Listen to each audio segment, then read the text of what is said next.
There we go. Okay. So welcome to One Woman's Journey, Liz. It's lovely to have you here with us today. So it would just be great to hear a little bit about your journey. Well, let me tell you a bit about, I guess my background, and that might just give you a bit of context, I suppose. Yeah.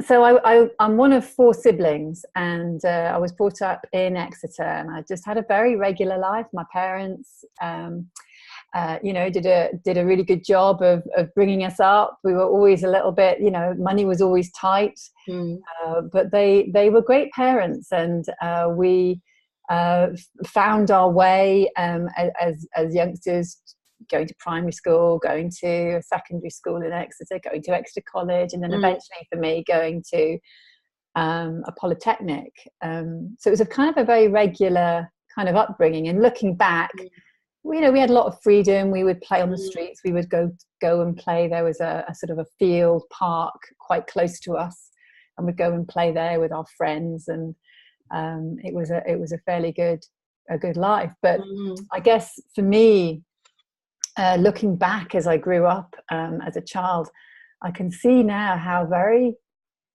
sort of shy I was. At school, I was always trying to be good. I was always trying to get things right. I was the opposite of like the naughty child. I was trying to keep my head down and not be seen and doing everything I was told.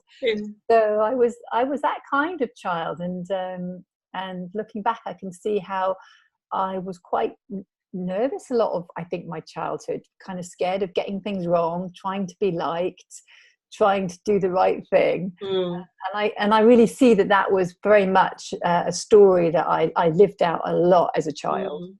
So you decided somewhere along the way that a sort of best way to be was to be good, and that would stand you in good stead for the future. Yeah, I think I sort of thought that there was almost like some rules to life. Like if you obeyed all of these rules, then you would be liked and loved and respected. And so for me, the rules I thought I needed to sort of adhere to was just to be really good and try and please people, and try and, particularly at school, I'd be frightened of teachers and frightened of authority. So just trying my best and really just, I would try all the time. I would kind of get quite anxious in my head about trying to sort of follow these rules. But I always thought that if you follow the rules, then you're okay. And people, for me, it was like wanting to be liked and respected. Okay. That was my big driver in life. I thought I need to do this, be good in order to be liked. Okay.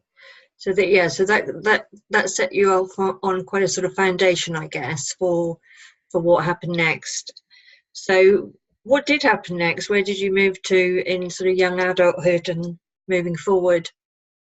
Yeah, well, it's kind of interesting because I was drawn, excuse me, I was drawn eventually to start a career in the media, and I did a postgraduate diploma in broadcast journalism and moved eventually into the BBC, first as a researcher, then as a radio reporter and a producer.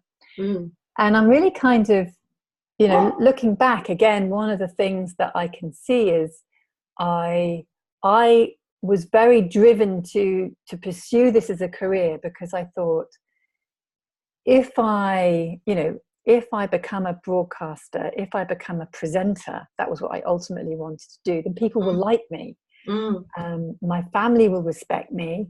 I will be liked and respected by people because I've got a job that, is an aspirational job. So in a sense, it was still that driver pushing me forward.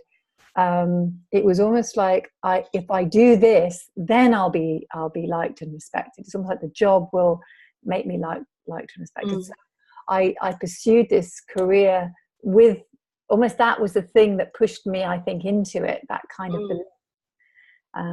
And it was doing the career and realizing eventually, bit by bit, that actually it's not, the job didn't automatically give me respect, and I wasn't automatically liked because of it. And actually, it kind of bit by bit, what I thought was going to happen didn't happen. So I kind of realized that the being liked and respected and appreciated wasn't going to be sorted out by the job I did. So that was kind of interesting for me too, looking back at how that I was really driven to do that, doing that job. I was just wondering what was underlying that sort of driver. What did you think about what might happen if you weren't liked and respected? What did that look like to you if that wasn't in place? Yeah, it's a good question. I don't know. It was just such a strong feeling of not wanting to let people down, really. I guess I would be making it up now if I tried to envisage what that was. I think it was just a real fear that if I didn't tread this path, and if I didn't do what people were expecting of me, and if I didn't turn up like people wanted me to turn up, then it just seemed like there was some very scary place in which I would inhabit. But I probably didn't even put much thought to what that was. But I suppose the opposite is not being liked, being rejected, being rejected. Yeah. Yes, I mean that's probably what I was just trying to avoid at all costs. Yeah, and I'm assuming that you weren't really conscious of that at the time.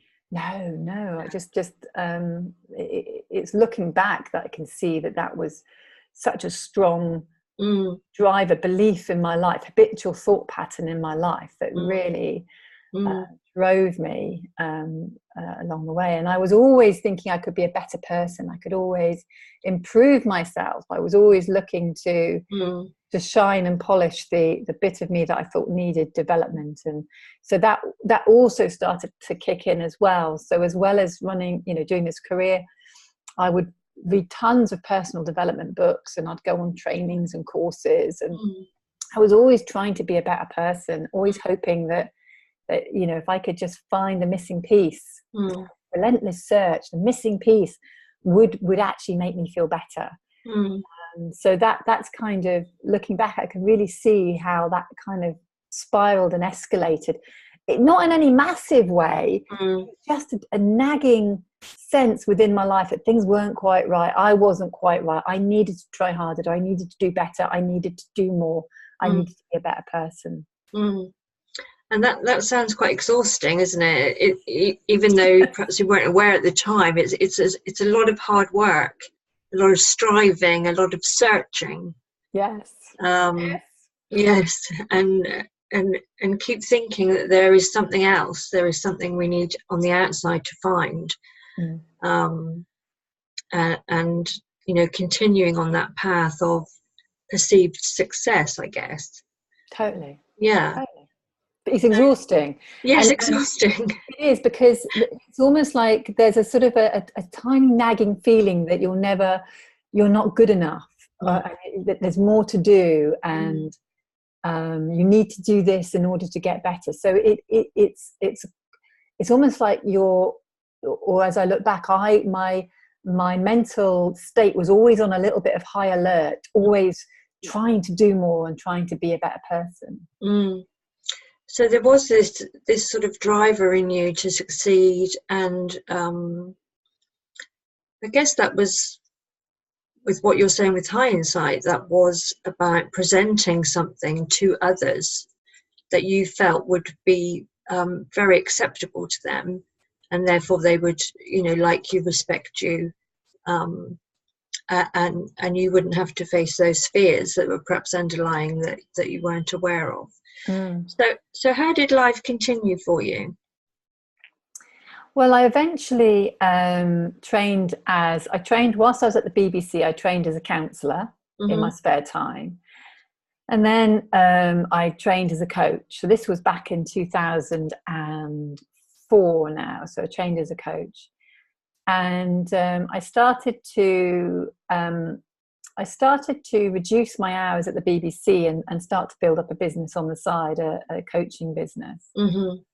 And I was always looking for new tools, techniques, and strategies. So, for example, I've done neurolinguistic programming. I've got, I think they call it master neurolinguistic practitioner, something like that.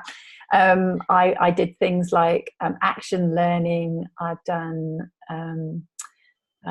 meditation. I've done mediation. I've done loads of reading on things like transactional analysis, and with my counselling training, we looked at person-centered counselling, and we touched on things like Gestalt and the 7 Habits of Highly Effective People. That was one of my go-to books that I read and I knew inside out, and I would share with my clients as well. So I was also on a spiritual search as well, I would say, and for me, I came across something called A Course in Miracles, and that informed a good chunk, maybe a decade of my life. I would really find that a very helpful sort of text and meditation for me during that time. And it was during my so in a way, if you look, I'm just seeing this now. So there I was as a child, relentlessly searching and trying to be seen as respected. And then it kind of gets transferred now to me as a coach, where I'm restlessly and relentlessly trying to find the next technique and tool and strategy to kind of sort myself out and my clients out. A similar feeling, but now with a different set of things that I was doing in the outside world. It sounds like you're really trying to fix something then, isn't it? Yeah, absolutely. Fixing something wasn't right. I needed to get somewhere before for me, it's almost like I needed to reach a certain place, get somewhere before I would feel better. It was almost like I mustn't let myself off the hook. I needed to make sure I kept trying to reach somewhere in order to feel better. And when somebody mentioned the 3 principles, I listened to what they were saying. They just mentioned it in passing. They were reading a book. I can't even remember what the book was. And I thought, I need to do that too. That's another thing I can do. I can read, I can find out about, and I can add it to this burgeoning toolbox I've got of coaching. Because in the meantime, I started my own business as a coach and left the BBC. So start my own business as a coach, and that was really important for me, that I added to this toolbox. And at the time, when I first came across the 3 principles, it seemed like, that's something else I can do for myself, for my clients, something else to do, to get better at, and to beat myself up. Another strategy to fix yourself and others, yes. Yes, it's funny, isn't it, what we do to ourselves? But there we go. I didn't realise it at the time, but that was the yeah. So how did that unfold for you? Well, I guess it was quite interesting, really, because it didn't unfold in the way that everything else has unfolded for me. So the best I can say is that every other training and strategy and theory and technique and book I've read has kind of left me slightly thirsty for more things. It's almost like, okay, that was good, now I need to get something else. Whereas when I came across the 3 principles, the biggest difference was there was something in me that felt satisfied. I felt like I'd come home, and I genuinely didn't understand why. Because there was nothing cognitively or intellectually or conceptually that I could see as to why I felt different, but I felt different. And so you haven't found any strategies or techniques, but it sounds like you actually found something that you thought you'd been searching for a very long time. I was exactly that. I mean, it is the I've heard it said so many times, and I've read about it so many times in my life, but actually what you're searching for is what you are. And I really get that now, in a way that I didn't understand before. Is that the very thing that I was searching for was actually who I truly was. And I thought I needed to get to a certain stage of development in order to understand or see that, but actually it was there all the time. And so for me, when I came across the 3 principles, and it's been a very slow journey for me, because I probably came across it in 2012, something like that, 2012, 2013. Mm. And it just kept drawing me back. And there's lots of things you can watch on YouTube and books you can read and articles you can read. And what I started to notice is that, I think what I started to notice most is that relentless thirst, that agitated, I need to do stuff, just began to subside. And there was nothing I was doing, no strategy or technique I was doing to get rid of it. It just no longer was kind of present. And the more I began to explore what it's also called the inside out understanding, as well as the 3 principles. And the more I began to explore the inside out understanding, the more I began to realize that actually, when I say there's nothing to do, it's like we are what we're looking for. It's like within us we have this extraordinary sense of knowing, of peace, of wisdom, of love, of settledness, contentment, joy. Yeah. It's there. And the only thing that gets in the way of it is when we get lost in our stories, which we will do because we're human. And I think the biggest difference for me is in the past I was trying to get rid of my stories. Whereas now I kind of realize that the stories will just come and go. And the space, which is the most nourishing space for me to be present to, is that space of who I truly am, that deeper knowing. And it's like my life, it's like, I say my life has slowed down, my thinking has slowed down of its own accord. It's almost like it doesn't need to be on such high alert anymore, because I think I kind of get at a deeper level that I'm just okay. I muddle along, do the best I can. I get grumpy sometimes. I apologize. I don't beat myself up so much about all the things that was the thing that I used to do. Is I used to beat myself up for not being better. I used to beat myself up for being judgmental, for being grumpy. I used to beat myself up if I did things wrong or I said the wrong thing. I do all of that stuff still. I still have judgments. I'm still grumpy. I still say the wrong thing. I just don't beat myself up, because it's like, I just go, oh no, I got lost in a story, and that's not where the answer lies. And it's like, okay, just come back to who I am. Does that make sense? Yeah, definitely. So, it's about being human, isn't it? But also recognizing that we are not our thoughts, we are not our thinking. Yeah. And, wondering about all the thinking and sort of beliefs that you had prior to, about, I must be very good, very successful, very whatever. How have those thoughts changed for you? Well, I still get fleeting thoughts on all of, that for me is probably I think we all have our own habitual little thought clusters that keep bombarding us at times. And mine will be, oh, am I liked? Am I good enough? Am I doing it right? But I think the difference is now that I kind of, at some deeper level, I kind of know that they come and go, and I don't have to do anything to fix them. It's like, the weather is a great metaphor in a way. We don't try and fix the weather. It just does its thing, and we exist around the weather. And if it's raining, I'll put an umbrella up, and if I forget my umbrella, I'll get wet, and and then and then one day it'll be sunny. And I think it's much more accepting of the dynamic of the human experience. I'm not trying to control the human experience for me, but also much to the relief of everybody else, for them too, because I also used to think that other people, if only they were a certain way, they'd have a better life, and I'd have a better life too, if they would only they would do things the way I thought they should.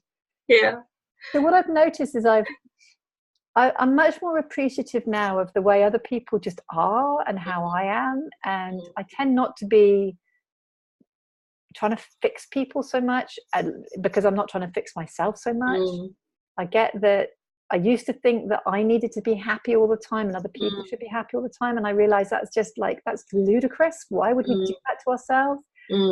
And I'm much more appreciative of the whole ride of what it is to be human, the ups and the downs, the moments of sheer wonder at life, the moments where I get completely exasperated and frustrated. It's all like this extraordinary spectrum of feelings and emotions. I think I'm much more appreciative of like that they're all just coming and going, and at the core is that the knowing, the knower, that which experiences all of this is unchanging. It is eternal.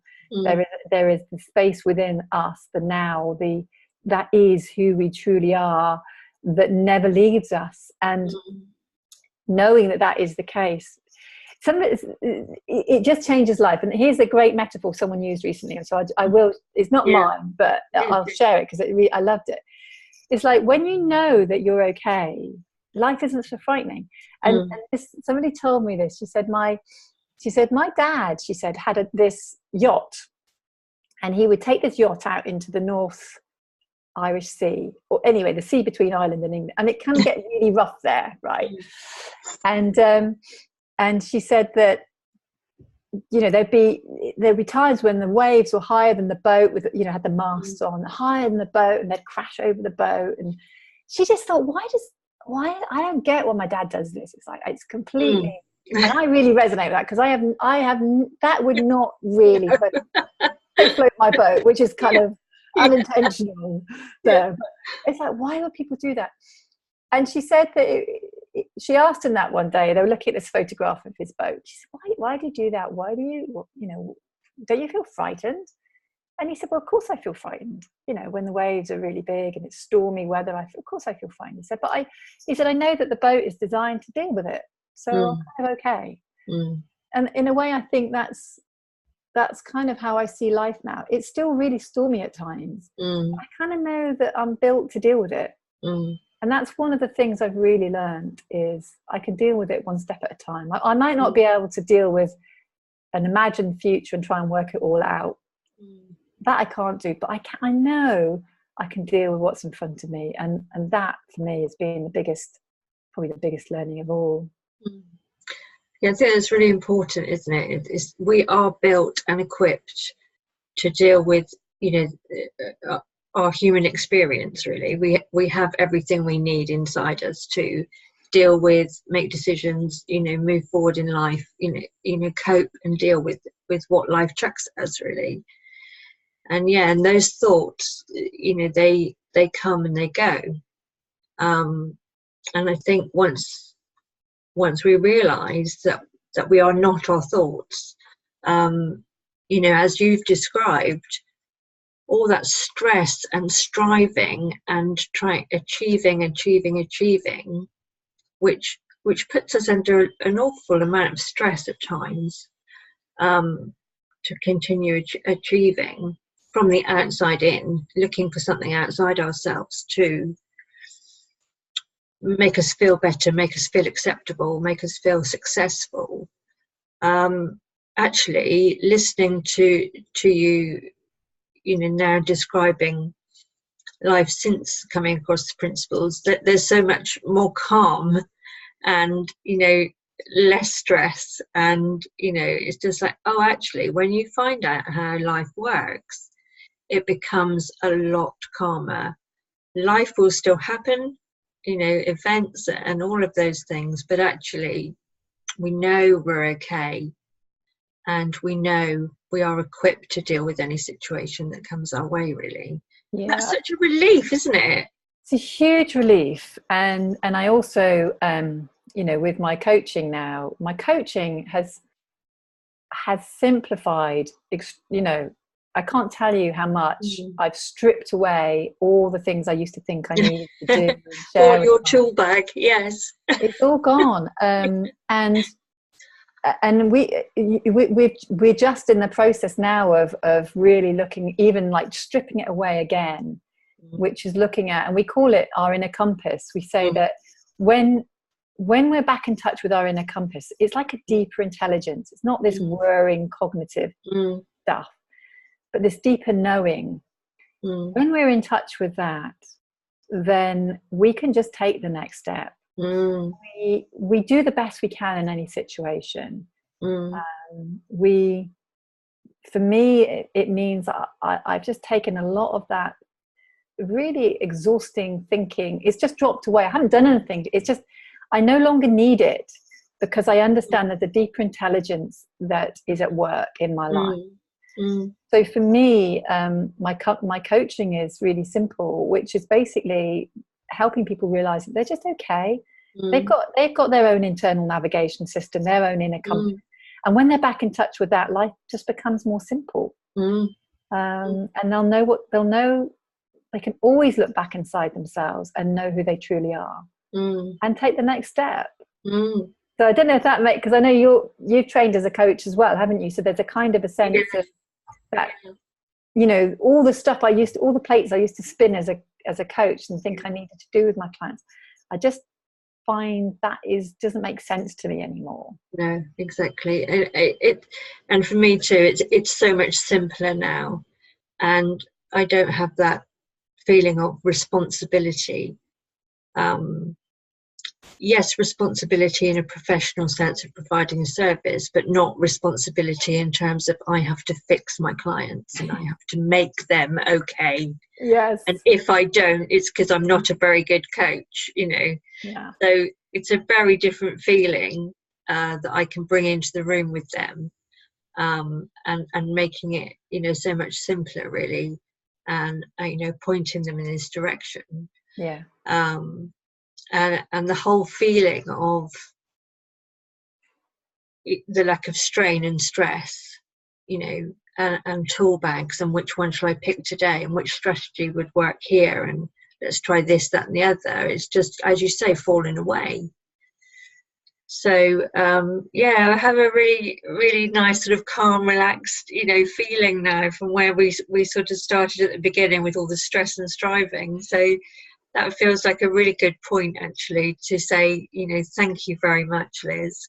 Thank you for supporting One Woman's Journey. And I'd really love to hear what you're up to right now, because I know you're doing a lot of brilliant work.